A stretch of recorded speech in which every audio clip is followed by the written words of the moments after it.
Universidad de Cuenca, Facultad de Ingeniería, Escuela de Ingeniería Civil. Análisis del discriminante lineal. Hecho por el grupo conformado por Sebastián Salto, David Moscoso, para la materia de métodos numéricos avanzados. Se busca determinar la utilidad de la discriminación lineal en función a sus componentes principales. Esto se hará mediante la comparación de la discriminación lineal con el análisis de componentes principales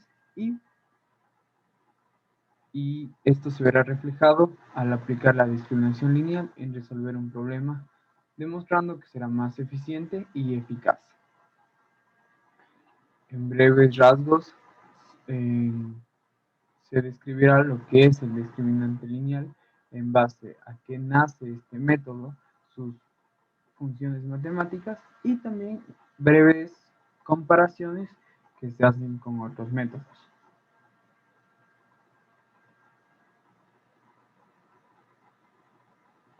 El análisis discriminante lineal o ADL, o también llamado discriminante de Fisher, es un método para el reconocimiento de patrones y también utilizado en Machine Learning, ya que este da, tal como se puede ver en el gráfico número 1, la posibilidad de reducir la dimensionalidad de datos. Muy bien, entonces, la idea utilizada tras el análisis del discriminante lineal de Fisher es que se busca maximizar la dispersión entre clases y minimizar la dispersión de la clase al mismo tiempo. Es decir, que entre clases se alejen y minimizar la dispersión dentro de la clase. Este método será necesario ya que muchas veces otros que son las bases, como en el caso del PSA, fallarán, ya que al proyectar sus datos sobre su primer componente principal, los datos estarán contenidos sobre el eje, es decir, no, estas mediciones serán redundantes y simplemente provocarán problemas. Entonces lo que se hace es que se analizan sus valores propios y en base a eso se maximiza la dispersión entre clases y se minimiza, tal como se dijo. Hay que tener en cuenta que este método tiene dos suposiciones, que es las clases siguen una distribución normal y las covarianzas son iguales entre clases. Esto sucede porque es mucho más fácil explicarlo mediante un ejemplo. Entonces, imaginaremos al ver la siguiente figura en que se tienen dos clases. La clase 1 se muestra como círculos y la clase 2 se mostrará como cruces, tal como se puede observar. Entonces, se determinan las medias y las covarianzas de cada clase. Una vez determinado esto, nosotros podemos determinar la combinación lineal característica, que es en lo que se basa este método. Una vez con la combinación lineal, se determina su media y su covarianza en función de cada clase. Por lo cual, nosotros nos basaremos en las varianzas para determinar cómo es la separación de clases, ya que tal como se puede ver, esta ecuación, es decir, la diferencia entre las medias, determinará qué tan separadas están las clases. Y la varianza y la variación de la covarianza será lo que determine cómo será la variación dentro de la clase. Entonces, al entender este concepto, nosotros nos podemos plantear que el vector W, la matriz W, será la que defina esto, siendo la matriz base para la máxima separación entre grupos, que a su vez también estará definiendo la mínima separación dentro del grupo. Hay que considerar también, tal y como se puede observar en el gráfico, se muestra en el eje X cómo se separan dos clases que están bien distribuidas normalmente.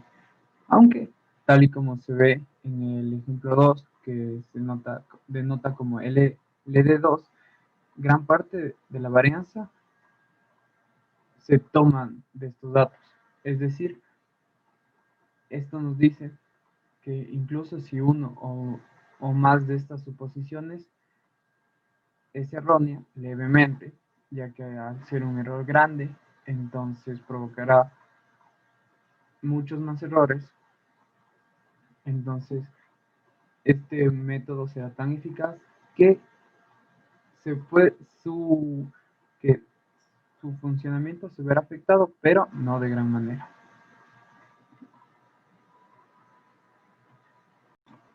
Es importante destacar la diferencia entre el método del análisis de discriminante lineal y el análisis de sus componentes principales, ya que si bien estos parten desde un fin común que, que serán técnicas de transformación lineal, el análisis de componentes principales es un algoritmo el cual se basa en encontrar las componentes principales que maximizan la varianza de un conjunto de datos, mientras que el análisis de la discriminación lineal lo que busca es trabajar con estos datos para ver cómo pueden ser tratados tal que cumplan lo que se busca, que es maximizar la separación y minimizar, tal y como ya se explicó. Entonces, aquí se puede ver la diferencia entre los gráficos. El gráfico 3 y 4 muestran las diferentes precisiones que tienen esto para el ejemplo que se utiliza. Tal y como se puede ver, es fácilmente observable el cambio que tiene.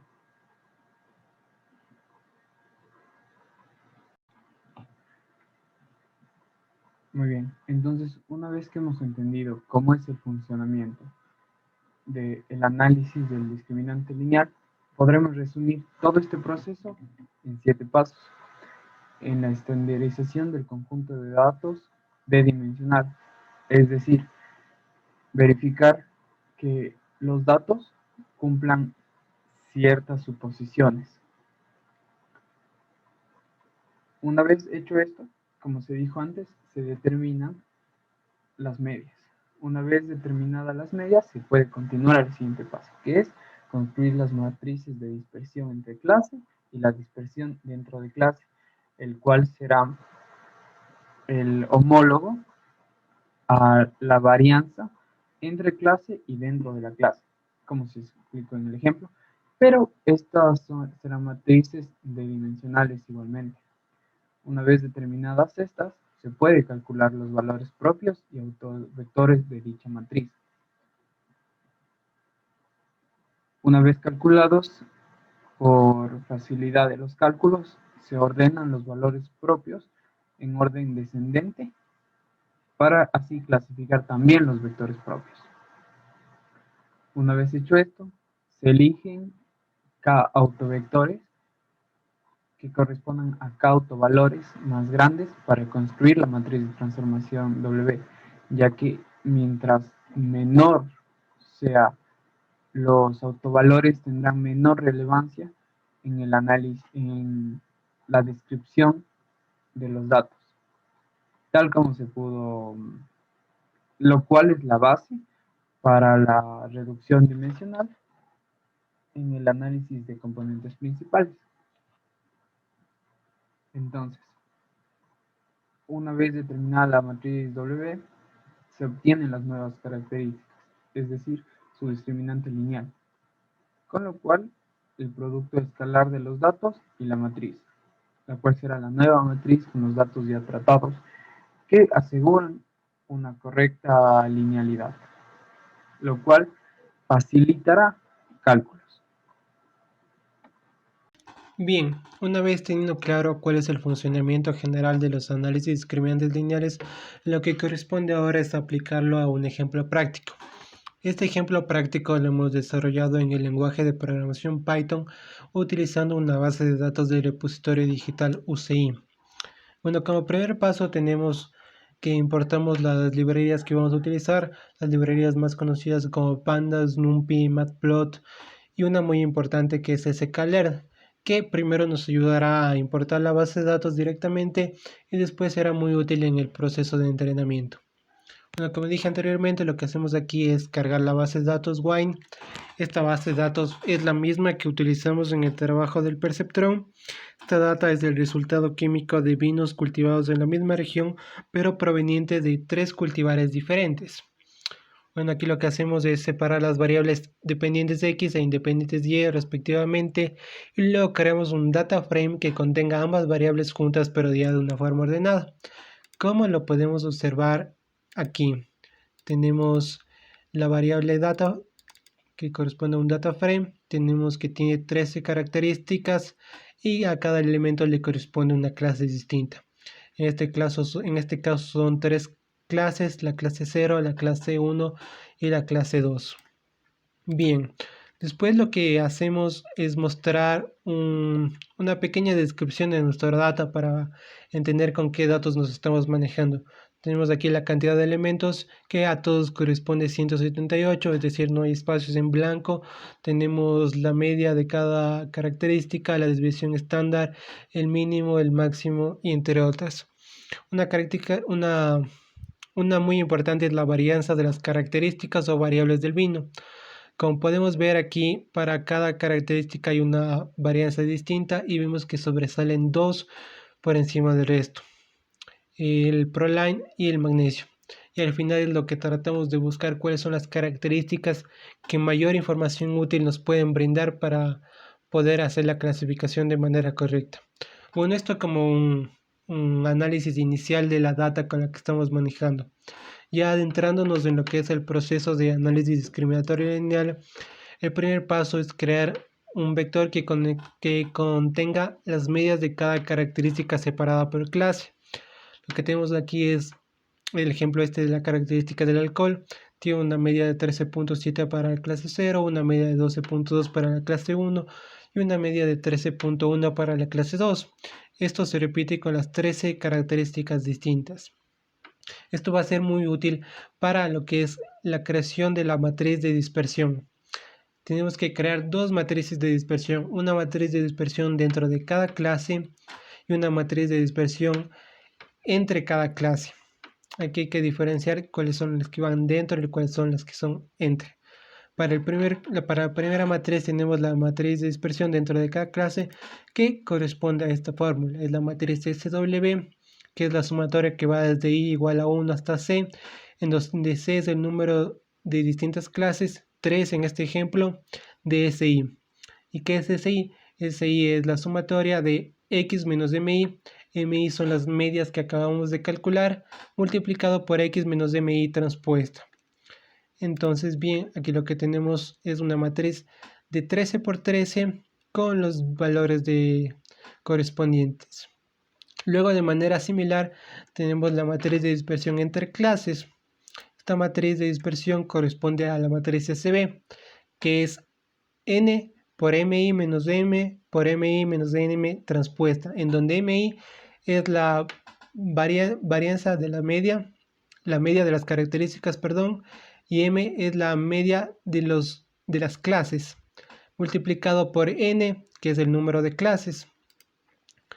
Entonces, aquí se forma nuestra matriz igualmente de 13 por 13, y una vez ya teniendo las dos matrices, corresponde resolver el problema de los discriminantes lineales. ¿Cuál es ese problema? Es SW menos 1 por SB. Entonces aquí lo que hacemos es encontrar los autovalores y autovectores de esas dos matrices. Como vemos, aquí tenemos los autovalores correspondientes al proceso matemático y calculamos tanto los autovalores como los autovectores. Los autovectores con los autovalores más altos contienen la mayor cantidad de información sobre la distribución de datos. Por lo tanto, ordenamos los autovalores de mayor a menor y seleccionamos los primeros K autovectores. ¿Qué quiere decir esto? Aquí podemos observar de una mejor manera. Creamos una matriz W que contiene los valores de los dos primeros autovectores correspondientes a los dos primeros autovalores. Esta matriz W nos servirá porque vamos a multiplicar la matriz W por nuestro X para encontrar los discriminantes lineales. Vemos aquí que hay dos autovalores que sobresalen sobre el resto porque son números significativos. El resto de números son números muy pequeños que tienden a cero y no sirven para el análisis. Entonces únicamente, por eso en este caso únicamente tomamos estos dos primeros valores que, como digo, corresponden a los dos primeros autovectores. Bien, una vez hecho eso, tenemos aquí un gráfico de cómo funciona esto, es la discriminabilidad acumulativa y la discriminabilidad individual. ¿Qué quiere decir esto? Esto quiere decir que, como podemos ver en la figura, los dos primeros discriminantes lineales por sí solos capturan el 100% de la información útil en el conjunto de datos de entrenamiento, que es lo que estamos buscando, la información útil que nos proporcionan estos discriminantes.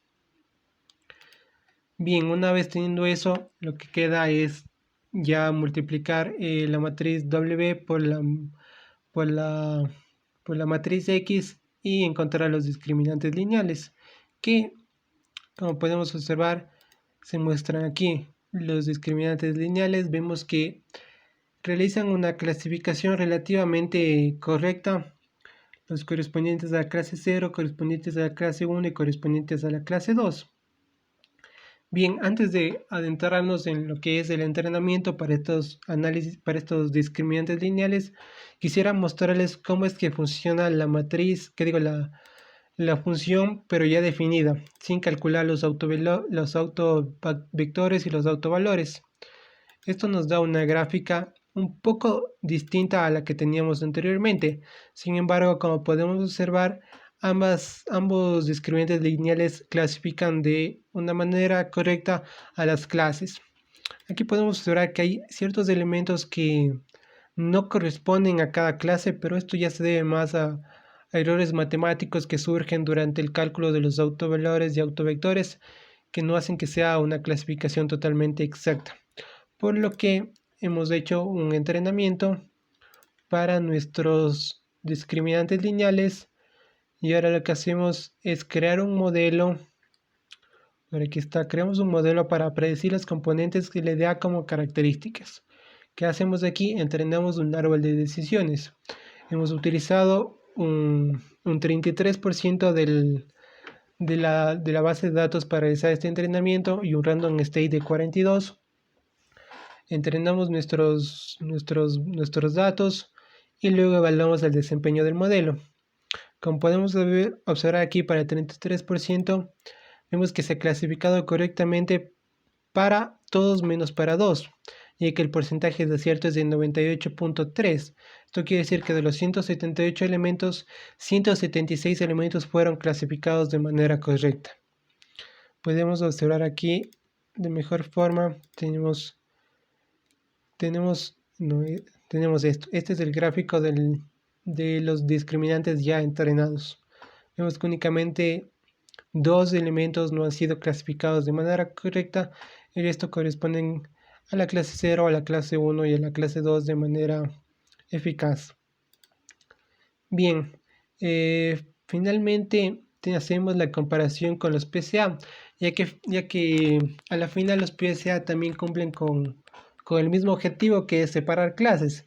Sin embargo, hay una diferencia considerable, ya que, como podemos ver aquí, esta es la clasificación por PCA y esta es la clasificación por LDA.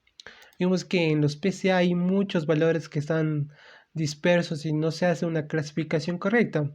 Esto se debe a que los PCA seleccionan los componentes con mayor dispersión, los que contienen mayor información. Sin embargo, no es la información más útil, a diferencia de los LDA, los discriminantes lineales que utilizan